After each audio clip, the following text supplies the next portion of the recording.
आइए आपको मिलाते हैं कलयुगी 3 बेटे से, जिन बेटों ने अपनी मां को विधवा आश्रम छोड़ दिया।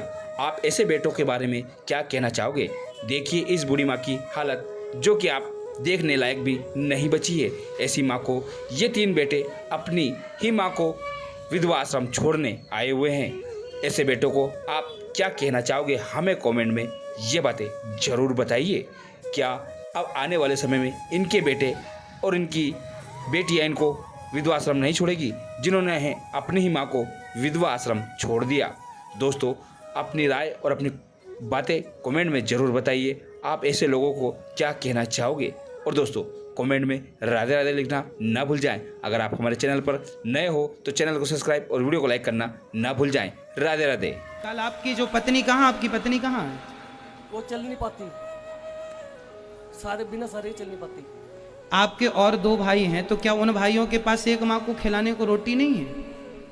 उन भाइयों ने मना कर दिया है। हाँ? मना कर दिया उन्होंने मना कर दिया। हाँ, हमारे घर पारी जरूरत नहीं है। आपके भाई ने मना कर दिया कि माँ को घर लाने की जरूरत नहीं है। जरा एक माँ ने 3 बच्चों को पाल पोस के बड़ा कर दिया, इतना योग्य बना दिया, पर तीनों मिलकर एक माँ की सेवा इस उम्र में नहीं कर पाते जब माँ जिंदगी के आखिरी पड़ाव में। और आप दिक्कत नहीं है, ये दास अनिरुद्ध तो माँ की सेवा, 3 बेटे आप हैं, 4था बेटा ये दास बन के सेवा करेगा। हम तो करेंगे, हमें आपत्ति नहीं है, पर आप अपने हृदय से पूछिए कि आप ये सही कर रहे हैं? अपनी माँ को वृद्धाश्रम छोड़ के जा रहे हैं, सही है? ऐसी भी क्या मजबूरी है कि आप अपनी माँ की सेवा नहीं कर सकते? अरे जिस माँ ने आपको अपनी गोद में लिटा करके अपना आंचल का दूध पिलाया है, जिसने आपकी तेल मालिश की है, उंगली पकड़कर आप सबसे पहले अपनी माँ की ही चले होंगे, और आज आप इतने भी कमजोर नहीं हैं कि आप अपनी पत्नी और अपनी माँ का ख्याल ना रख पाए। जब हम कमा कमा के 250 माताओं की सेवा कर सकते हैं, तो आप अपनी एक माँ की तो सेवा कर सकते हैं। इतना हाथ पांव चल रहे हैं आपके, आप अपाहिज नहीं हैं। क्या माँ के लिए 2 रोटी इस उम्र में नहीं खिला सकते आप? क्या मजबूरी है आप बताइए? आपकी क्या मजबूरी है ऐसी कि आप माँ की सेवा नहीं कर पा रहे हैं? आप माँ की उंगली पकड़ के चलना सीखे थे, याद नहीं आते आपको वो दिन? आप अपनी माँ के बिना, जब आप छोटे थे तो आपकी माँ आपके बिना 1 घंटा नहीं रह पाती थी। आप कैसे रह लेंगे अपनी माँ के बिना? कैसे रहेंगे अपनी माँ के बिना? इस उम्र में जब माँ बिल्कुल अंतिम पड़ाव में चल रही हैं, कितनी जिंदगी बची है इनकी बताओ? अभी क्या ये 100 साल जिएंगी?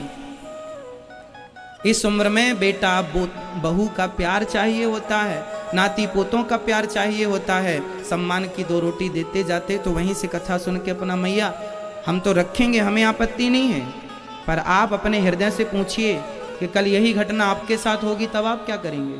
कल आपका बेटा आपको वृद्धाश्रम भेजेगा, फिर आप क्या करेंगे? और ये होगा क्योंकि ईश्वर के घर देर है, जैसा करते हैं वैसा भोगना पड़ता है। एक पिछले वाले बेटे ने कहा है, अगर मेरे को ना तो मुझे फ़ोन करने की जरूरत है और ना मेरे घर पर आने की जरूरत है, मेरे घर में झगड़ा होता है तुम्हारे आने से।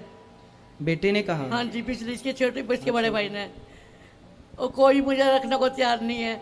ये है मुझे काम नहीं करता, काज नहीं करता, ये सब कुछ नहीं आएगी। इसकी बीवी आ जाए अब आई जाएगी, तबीयत खराब हो रही उसकी। तो उसने पिछले वाले लड़के ने 50,000 रुपये इसकी बीवी के ऊपर लगाए अस्पताल में। किसी का कर्जा नहीं चाहिए, जब तक तुम्हारा कर्जा नहीं उतरने का मैं से मांगने की भी नहीं। चलिए, आपका क्या निर्णय है? आप छोड़ के जाना चाहते हैं या सेवा करने का विचार है आपका? जैसा आप कहें वैसा हम करेंगे। क्या मन है आपका? छोड़ के जाने विचार है। छोड़ के जाएंगे?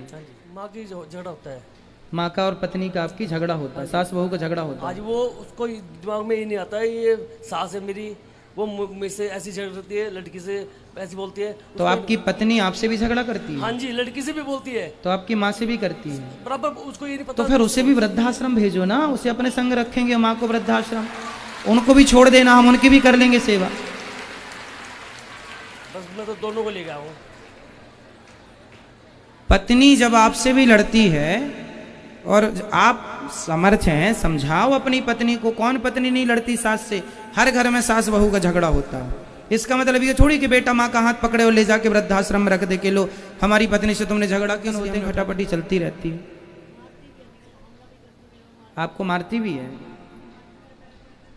तो आपको अपनी पत्नी को समझाना चाहिए, समझा करके, और गृहस्थी तालमेल बना के एक पुरुष की यही जिम्मेदारी होती है। स्थितियों में पुरुषों को यही निर्णय लेना चाहिए कि माँ की भी सेवा करते रहें और पत्नी भी ना छूटे, ना माँ छूटे ना पत्नी छूटे। यही सच्ची गृहस्थी है, जहाँ माँ और पत्नी का बैलेंस जो पुरुष बना ले वही श्रेष्ठ गृहस्थी है। और जहाँ बैलेंस ना बना पाया तो यहाँ स्थितियां उत्पन्न होती हैं। इसलिए ठीक है, पति धर्म निभा रहे हैं कि मेरी पत्नी मेरे बिना 10 मिनट भी नहीं रह सकती। तो जब आप इतने अच्छे पति हैं तो जितने अच्छे पति हैं उतने अच्छे पुत्र भी बन जाइए ना, उतने अच्छे पुत्र भी बन जाइए।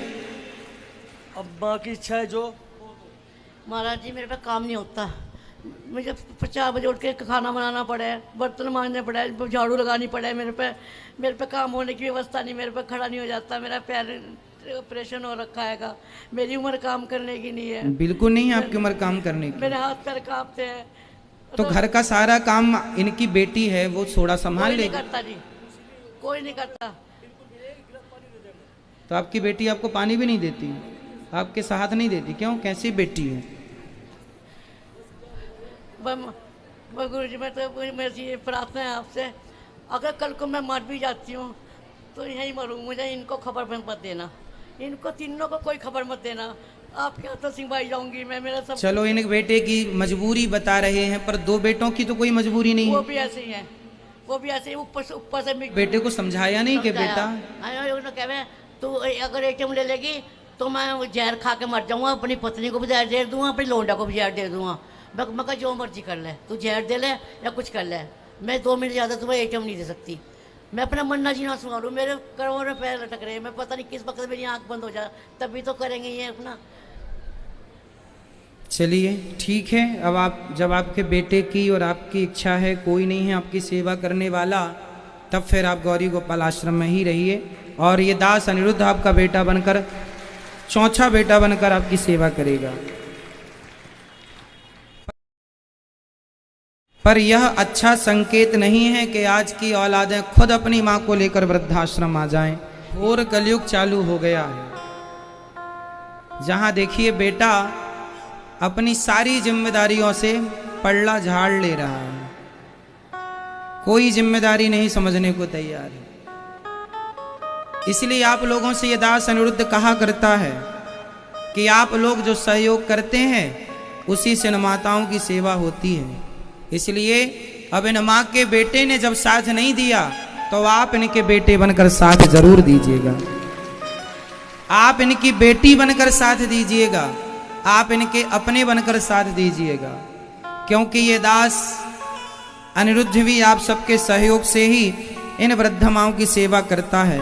और आपसे यही प्रार्थना करता हूँ कि आपको कुछ देने के लायक बनाया है विधाता ने, तो इन माओं के लिए अभी कह सकते हैं कि भाई सेवा करो, माँ की सेवा ही धर्म है, माँ की सेवा से बड़ा कोई ये माँ नहीं है, ये माँ के रूप में भगवान है, ये भगवान की सेवा।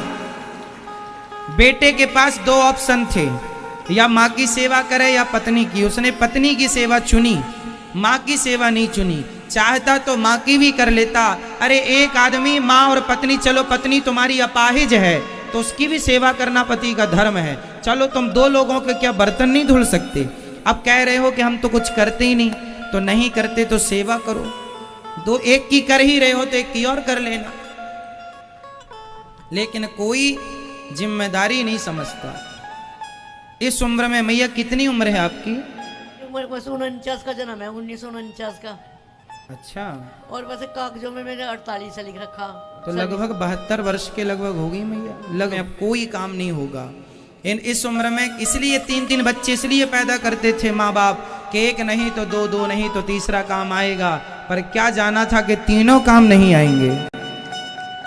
इसलिए बिहारी जी ने फिर मुझे भेजा है, ये दास अनिरुद्ध को जिम्मेदारी देकर जाओ, इनके जब तीनों बेटे काम ना आए तो चौथे बेटे तुम बनकर सेवा करना।